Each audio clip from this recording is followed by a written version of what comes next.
This house in Germany was built upside down, including every single room and all of the furniture. And it's referred to as the world stands on its head. What the fact? The facts and knowledge on weird houses. This upside down house located in Poland was created by Daniel Czapewski. The house was meant to be a profound statement about the communist era and the state of the world. Normally built in 3 weeks, this house took 114 days because the workers were so disoriented by the strange angles of the walls. And many tourists complain of seasickness and dizziness after only a few minutes of being inside. The Insculptic was built by Winslow Vadian in Minnesota and was constructed almost entirely out of foam. The 4,000 square foot, 2-bedroom, 3-bathroom house has plenty of amenities including a fireplace, garage, and deck, but when it was for sale, the vaulted ceiling, rounded corners, and curved walls were the primary selling point. The Futuro house was designed by Matti Saronen and looks like a flying saucer. Fewer than 100 were built in the 60s and 70s, and the distinctive shape makes them popular among collectors. Composed of polyester plastic and fiberglass, it was designed as a ski cabin that would be quick to heat and easy to construct in rough terrain. But the house was taken off the market in the mid-70s when high gas prices made the manufacture of plastic extremely expensive. It's estimated that around 50 of the original Futuro homes are still around. The Guitar House is located in Fayetteville, Georgia, and was built by country western singer Elvis Cardin. The 3,800 square foot guitar-shaped home took 16 years to build.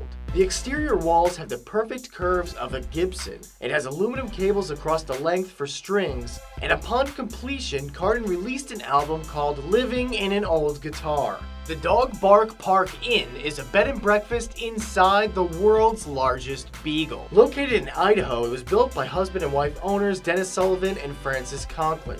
Guests enter the body of the beagle from a private second-story deck, and the head of the dog is a loft with a cozy alcove in the muzzle. The dog bed and breakfast is nicknamed Sweet Willie, and the 12-foot-tall smaller beagle is named Toby. Oh, and the 11-foot fire hydrant nearby contains a public restroom for humans. Joanne Ussery bought a Boeing 727 and spent $24,000 on renovations, converting it into her dream home. There are 3 bedrooms, a living room, and a modern kitchen.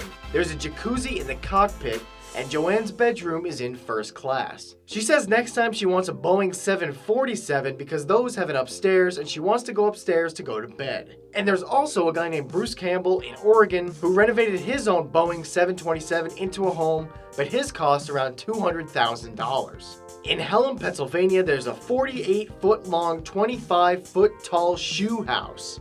The shoe house was completed in 1949 by shoe store owner Colonel Haynes for advertising purposes. Haynes walked up to an architect, handed him an old work boot, and said, "Build me a house like this." So, located on Shoe House Road, it has a shoe mailbox and a boot-decorated fence surrounding the yard. The doghouse is shaped like a boot, and every window in the shoe house is decorated with a stained glass shoe. The front door has a stained glass portrait of the Colonel holding shoes, and the current owners sell heel bossy and toe dogs out of a snack bar in the heel. Walking House is a modular dwelling system that enables people to live a peaceful nomadic life, moving slowly with minimal impact on the environment. It collects energy using solar cells and small windmills. There's a system for collecting rainwater and a system for solar heated hot water. Walking House is not dependent on roads, but actually moves on many different kinds of terrain at a slow pace similar to that of a walking human. For 33 years, Robert Bruno designed and built his steel house on the edge of a canyon. Located in Lubbock, Texas, all of the walls in the home are either welded metal or original glass creations, all designed to optimize the light and the visual experience. The late mayor of Suwon, South Korea, Shim Jae